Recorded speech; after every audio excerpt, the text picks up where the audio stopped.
salaamaaleykum mbokk internet yi ñuy suivre ci Référence Actu tey ñu leen di dalalaat ci seen émission gan gi tey nag suñu gan ñun ñoo ko fekki ñoo ko seeti muy Serigne Saliou Samb Serigne Saliou Samb nag moom mooy président conseil départemental bu Mbour waaye it moom mooy DG bu Sirne président wala DG ban laa ci war a wax. waaw boo ciy wax rek d'abord baax na mais soo waxee tamit PDG tam du ci yàq dara. du ci yàq dara. waaw boole ñaar yëpp. waaw day condenser ñaar yëpp. waaw voilà. mais président ñu dugg ci actualité bi parce que ci la ñu war a waxtaanee actualité bi mooy actualité politique bu am mooy kii di Ousmane Sonko di un des principaux opposants dañ ko cour d'appel dafa confirmer condamnation ba pare yokk gën ko corser c'est-à-dire yokk de 3 à 6 mois ba pare defal ko ci maintenir les 200 millions de 200 millions yi ba pare def ci contrainte par corps yow di citoyen ba pare waaye di homme politique ban analyse nga ci am. waaw man ñaari analyse laa ci mën a wax mooy premièrement rek ñu fàttali nit ñi ne c'est une affaire privée entre ñaari nit ñu ko seq citoyen kenn ki teg ci moromam ay wax yoo xam ne mënul andi firnde yi mënul andi preuve yi kooku tamit ne moom dafa am njaboot am fu mu bokk am lu muy bañ saisir justice pour ñu teg ko yoon lu yoon wax yoon njëkk a def benn décision boo xam ne ki ñu tooñ xool na ne loolu doyu ko te méngoowul ak lu yoon wax mooy daan biñ ko daan amul fenn foo xam ne loi bi décidé na ne mën nañ joxe 2 mois parce que juge amul droit di joxe benn teg ci ndoddu justiciable bi benn peine boo xam ne qui n'est pas prévu par la loi donc loolu nga xam ne kon méngoowul woon c'était question boo xam ne jaarul woon ak yoon le procureur def appel bi ñëw tamit le juge nag a la possibilité xool lu yoon bi wax mu tànn ci yoon wax ak xalaat ne moom par rapport ak preuve bi mu am ak nu mu gisee mbir mu nu mu demee mu ne ni lañ koy daan donc je pense que sur ce plan-là justice a été rendue entre deux citoyens maintenant nag lu may wax toujours ci mbiru politique mooy soo demee ba nekk njiit di aspirer à quelque chose dafa am taxawaay boo xam ne da nga ko war a am yu ngay bañal sa bopp bañ a prêter le flanc ba nga xam ne ay conséquences yoo xam ne mën na la ci fekk yoo xam ne da lay yàqal sa yoon bi ngay jëm donc pour man noonu la demee rek boobu c'est le politicien qui parle c'est le politicien soo demee bay def dara tes engagements da ngay pare bi nag mooy il faut pas donner à tes je veux dire je dirais pas concurrents mais tes adversaires le bâton qui va te taper et donc c'est ça qu'il a fait ça veut dire que nag dañoo nekk ci politique moo demee noonu il a prêté le flanc quoi. Il a prêté le flanc et donc ça maintenant nag nit ki soo defee yu nga def il faut pas nga yuuxu ne keneen moo la ko teg yaa da ngay xool d'abord yaa ko teg sa bopp mais président ñu gis ni condamnation boobu noonu 6 mois avec sursis loolu Ousmane Sonko day perdre dootul mën a nekk électeur dootul mën a nekk candidat donc est-ce que en réalité diffamation rek war na jar nit perdre si son droit d'être candidat yow pour yow da nga xalaat ne l'islam dafa ne bokk ci loo xam ne lu la gën a sib nga jël lu bon di ko teg sa deru morom loolu mën na la bañ a dugal àjjana. je pensais que la constitution may na ko mu def parce que constitution bi dañ ne nul ne peut faire 2 mandats consécutifs président def na mandat ba 2019 jeexal 2019-2024 mu defaat beneen mandat jeexal donc loolu. donc ça veut dire que mandat bi en cours est pris en charge. waaw donc yow da ngay dem def ne que la loi est rétroactive. en tout cas man non man j'ai fait du droit. xam nga du ma juriste mais am naa ay notion je sais que ni le président. constitution bu ko fal. dafa limité woon les mandats à 2. Dans la révision constitutionnelle qu'on a faite, il y a eu des dispositions transitoires. Il n'y a pas eu de disposition transitoire qui dit que cette loi-là, ça veut dire que ce truc-là en fait partie. Et automatiquement, il y a ce qu'on appelle la Constitution, mais il y a des principes de droit qui sont là et qui ne sont pas forcément dans la Constitution. Ces principes de droit s'appliquent d'une manière générale. Le droit général. Et le droit général dit que quand une nouvelle disposition arrive, ne s'applique pas par rapport à une situation qui est déjà en cours. Et donc, le président Macky Sall, le mandat, les deux ans, les deux quinquennats, 5 ans, ne peut pas s'appliquer à son mandat en cours. Donc, c'est très simple. Pendant tout ça, c'est très simple. Donc, le débat, pour dire seulement, continuer, pour dire que nous, le débat d'un deuxième quinquennat, un troisième quinquennat ne se pose pas parce que c'est déjà réglé par la loi. Nous, dialogue bi kañ lan la ñi bëgg a bokk ñi bëgg a bokk xalaat ne loi bi mel nañ wala ñu bokk ñu war cee waxtaanee ñun ñu comprendre leen ñoom ñu comprendre neneen yeneen dispositions yi nga xalaat ko ay référendum ay yeneen yooyu ñooñu ñoo soxla au contraire ñu waxtaan te le maire kii wax na ko le maire Barthélémy mu ne nañ ko xamal ne moom moo oote moo ñaanoon président Macky Sall pour dialogue bi c'est paternité dialogue bi dañ ko jox. waa léegi pendant tout ça li nga wax noonu yëpp juridiquement mais moralité fan lañ ko moralité kilifa bu wax ay kàddoom fu fépp damay faral di wax ñu tàmm waxal fépp fu nit di waxee ñu naw ko rek président dem na toog fa ne man kenn du ma mës a dégg ci ñaari ci ñetti mandat léegi moralité boobu kilifa di wax kàddoom teg yow xam nga yow plan ngeen plan sama par exemple sama doom yu ndaw yi war a gis ni ki nga xam ne seen maam la wax na wax ji di teggee ko li daloon président Abdoulaye Wade ci waxeet dalaat ko moralité bi foo leen koy teg. waaw léegi yow man j'aime bien cette question nga posé ma ko et puis exemple bi nga jël say doom yow il t'est jamais arrivé dans ta vie nga jël décision sa kër ñu ñëw ñaan la nga teggi ko def leen amusul am par rapport say doom nga ne nag sama doom doo musa dem lii def lale ñu ñëw ne ko ba may ko lii nii man sama papa dafa waxoon ne doomam jigéen du musa dem jàng ji école parce que moom loolu la gëmoon temps yooyu alxuraan leen yóbbu jàng école directeur école bi ku ñu naan monsieur Samb bu Joal moo ñëw di wax ak moom di ko wax di expliquer ba mu jël bàyyee yeneen doomam yi sama mag yu jigéen yi jotuñu dem école mais sama rakk yi am nañu si dem école loolu lan la question de ça veut dire que mon père n'a pas de parole ou bien waaw mais c'est la même chose non kaay max la président Macky Sall su amee benn intention ne moom du def plus de 2 mandats ñu ànd ak moom dem gis ne malgré le fait que moom mu bëgg a limiter les choses mais si diggante bi conseil constitutionnel wax na ko ne am na possibilité defaat beneen mandat parce que mandat bi bokkul ñu gis na loolu donc ñun loolu jalgatiwul yoon et puis en même temps ñu gis beneen affaire boo xam ne que président Macky Sall bi liggéey bu mu commencé nii il faut que ñu may ko tuuti mu eggali ko parce que ñu ñoo ko soxla Sénégal moo ko soxla dañoo nekk ci benn pente boo xam ne di dem di yéeg moment bi c'est pas bien ñu commencé ko changer ñu gis ne moo gën Sénégal ñu gis que actuellement Sénégal fu mu toll ak instabilité bi am dans la sous-région c'est pas bon ñu jël ay jël kii bi jox ko ay aventurier il a montré sa capacité d'homme d'État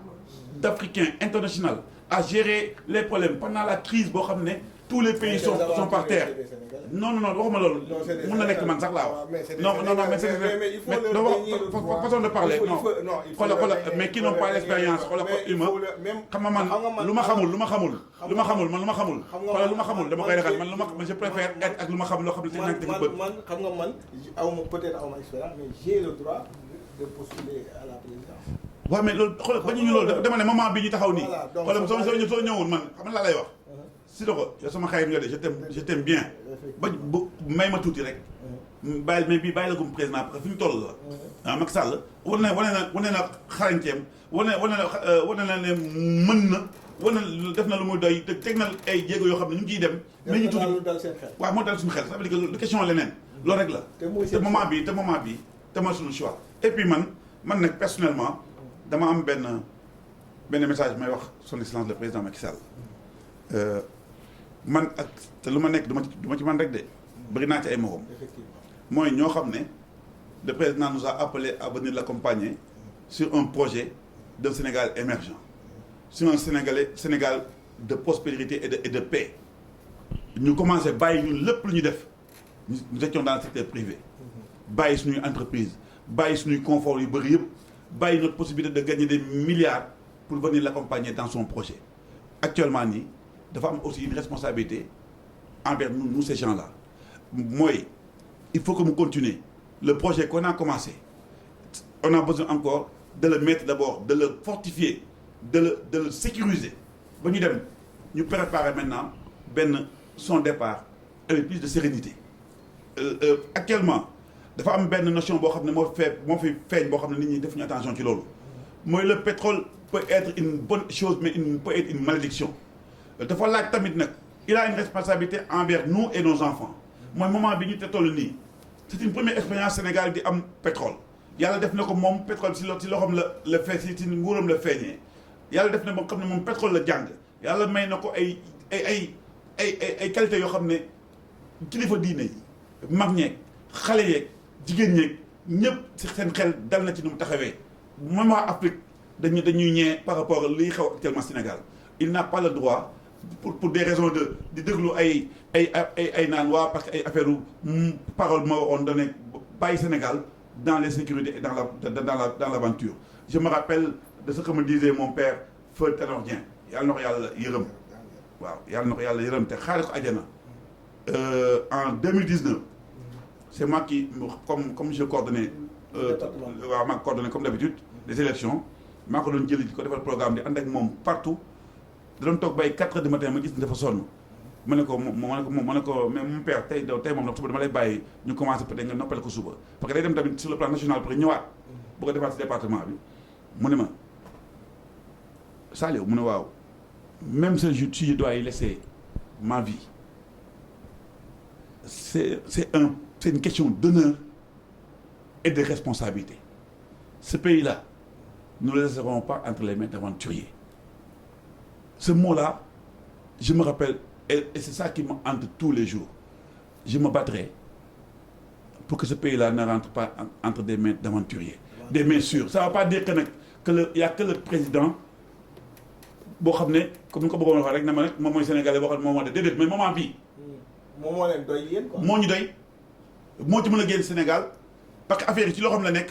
moo ko yore te yore na ko loo xam ne dal na suñu xel dal na xelu ñëpp donc nañ ko bàyyi mu yore ko ba teg ko d'abord fu wóor pétrole bi ñëw nu mu ko xalaatee ñu commencé ko ba affaire yi di commencé egg ci non pas doyal de du doyal 5 ans c'est rien dans une vie 5 ans du dara mais nag c'est beaucoup pour ay gens yu bëgg a ñëw yàq Sénégal il faut ngeen comprendre loolu yéen dégg ngeen actuellement frontière bi déglu leen ma rek yéen quand vous voyez la gendarmerie dehors c'est pour votre sécurité da ngeen am loo xam ne ñëpp a ko bëgg mooy Sénégal gi ñëpp a ko bëgg les terroristes sont à la porte du Sénégal Mali bi lañ nekk Burkina bi lañ nekk nit ñi amatuñ jàmm Sénégal lañ bëgg a ñëw pour am un accès à la mer la gendarmerie les forces de sécurité et de défense ils sont là pour sécuriser le Sénégal et je remercie le président Macky Sall d'avoir compris cela et vraiment liggéey bi ñuy def rafet na pour ñu mën a nelaw pour nga mën a nelaw waaw pour ñu ñëpp ñu mën nelaw loolu moo tax ñu fal ko président pour yéen a ngi woote dialogue xam naa dinañ ñëw léegi ci seen ñi ngeen war a falee président Macky Sall yéen a ngi woote dialogue mais dialogue si sa discours léegi maa ngi dégg dialogue est-ce que nekkul fi nga xalaat yow fi nga teg sa bopp ci bëggal Sénégal bu baax foofu nga war a teg l'opposant ci bëggal Sénégal bu baax seen waxtaan mën a neex mais dama gis aussi qui est valable chez les opposants comme chez les kii mooy des termes qu'ils utilisent comme ñu naan ñee ñooy suñuy ennemi c'est champ lexical boobu. non adversaire waruñu ko bannir parce que des gens comme yow man xam naa personnellement ni yow amoo xaar ma yàlla ci Sénégalais yi ay kër kilifa ay ñooñu nga xamante ni ils sont opposés à votre régime ñooñu seen nit leen te dañ koy assumer à tout temps ñoom it ñu koy assumer ci yow donc est-ce que waruñu am appel boo xamante ne nit ñi dinañ revenir xam ni Sénégal kenn amu fi ennemi on est peut-être adversaire mais jamais ennemi. mais loolu tax son excellence président Macky Sall oote ñëpp sa ennemi doo ko oo sa kër sa ennemi la moom ennemi de ennemi mooy ku xam ne la bëgg a rey nga dee ça veut dire que mënoo fexe wax ba mu bëgg la kon su nekkoon ne président Macky Sall dafa xalaat na ñooñu ay ennemi la duñu leen mos a oo ne leen kaay la ñu waxtaan ku ñu waxtaanal mooy kan sa adversaire koo xam dafa bëgg Sénégal comme yow koo xam dafa bëggul fu nga toog mu toog fa pour am responsabilité pour mën a doxal comme yow nag nga ne ko non man fu ma toog nii actuellement maa ngi defal bu baax mais ñëwal nga jàppale ma ñu doxal ensemble pour le bien du Sénégal foofu la posture boobu la président Macky Sall toll man posture boobu laa nekk nous n'avons pas d'ennemis nous sommes des adversaire bi nag bëgg Sénégal rek moo ko lii moo tax ma ne quand je vois Barth le maire Barthélémy le président kii bi ànd ak Barth comment on appelle ça encore Khalifa Sall ak les autres venir répondre à l'appel et le PDS ñoom ñoo xam état ñoom dañoo mos a yore état xam nañ ñuy état moo tax ñu ñëw nangu ñu waxtaan xam nañ ne lii su continuer baaxul ci kenn Sénégal moo ciy perte parce que quelle que soit la situation nag force restera à la loi il faut ngeen comprendre loolu ça veut dire que dialogue bi noo bëgg dialogue du ñu nangu ñuy dialogue nga jël ne da ngay taal réew mi te tegoo ko fenn ça veut dire que suñ ko bàyyi woon ba am ay beneen insurrection wala beneen ay ñeneen jóge ci àll ba dugg fa yàq Sénégal bi lu ñu bëgg mais da nga naan Macky Sall mii àq boobu fan la ko yóbbu donc ça loolu question de responsabilité la posture d'état l'état du Macky Sall l'état est plus fort que le président Macky Sall il faut ñu comprendre loolu les forces de défense feront leur travail le président Macky Sall fera son travail l'ouvrier ira au travail yow journaliste tu poseras des questions chacun da nga am sa rôle bi aussi l'outil de travail des pêcheurs dem nag avec à travers le programme mooy PCN programme construction navale bi nga xam ne la ñu yore pour di jël pirogue yoo xam ne en bois la ñu koy dem yóbbu ay pirogue en fibre de verre programme bi il est en cours mais programme boobu ngëneelam c'est plus même que sécurité c'est aussi la préservation aussi des ressources à travers l'arrêt de la coupe du bois qui est en Casamance di jël dagg ay garab pour def ay pirogue te pirogue yoo xam ne à la longue su demee ba sol ndox day diig yóbbaale la loolu amul njëriñ pirogue en fibre de verre yi day am ay saafara yu bëri yu muy def mooy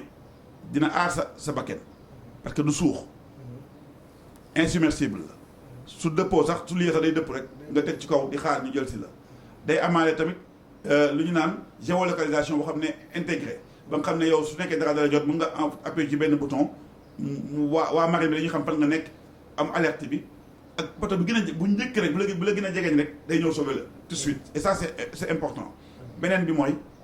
mooy yow y a moins de carburant 38% de gain en carburant pour le pêcheur ce qui va faire que donc il va gagner plus 38% aussi de valeur ajoutée lay andi ci liggéeyam loolu de rentabilité donc loolu dafa am importance et puis en même temps aussi les pirogues en fibre de verre qualité produit bu ñuy def dans la conservation parce que le produit en Europe ils ne veulent plus que le produit soit en contact avec du bois parce que le bois si la yu bëri nekk bois moo am ay moisissures ay microbes yoo xam ne mun nañ infecter le produit donc loolu yëpp produit yooyu yëpp fibre de verre bi day andi beneen qualité de produit boo xam ne un produit qui était d'habitude un produit de classe C day ñëw un produit de classe A qui coûtait 2000 di jar ay 4000 loolu yëpp daal ay ngëneel la yoo xam ne loolu nag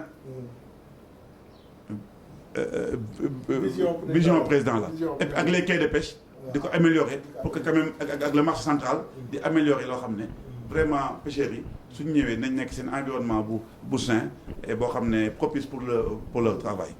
Président merci beaucoup xam naa ma lay bàyyi nga tàggoo. waaw tàggoo Sénégalais ak les waaw di kontaan ci lu ngeen ñëw xam naa interview bi comme la waxoon rek c'est que vous avez mis la pression pour ma def ko parce que man j'aime pas forcément di ñëw di wax man je veux qu'on me retrouve toujours sur le terrain mais nag une équipe c'est comme ça il y a des gens yoo xam ne ils sont outillés pour aller sur les plateaux de télé pour di wax yenn yi am ñoo xam ne nag ñoom ñooy rendre la vision du président Macky Sall une réalité sur le terrain et je fais partie de ces gens là ñoo xam ne fexe ba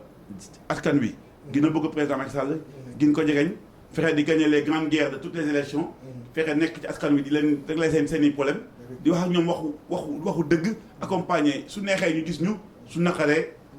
gis ñu lu ñu am ñu bokk ko lu ñu amul ñu wutandoo ko ensemble suñu amul nag mun na xam ne tamit yàlla tamit joxewul chaque jour mais loolu dafa laaj je veux dire benn nga nekk nitu dëgg waaw nitu dëgg te nit ñi dafuñu xam nañ ne yow mënoo amoo lu nga bëgg mënoo leen jox lu ngeen bëgg mais yëg-yëg mooy am mooy nit te ñun nag man ci loolu lañ ma yar man ab baana jën laa donc je suis quelqu'un boo xam ne voilà d'ouvert de simple comme je dis toujours je peux manger avec le pêcheur je peux manger avec le cultivateur je peux manger avec le prince avec le roi d'Angleterre loolu éducation rek la moo koy joxe. Effectivement mu nekkoon suñu gan tey di Saliou Samb di président conseil départemental bu Mbour waaye di directeur bu SIRN nekk avec un très grand plaisir ñu dalal la tey seet si la donc mu nekkoon mbokk internet yi suñu gan di leen di daje beneen jotaay ak beneen gan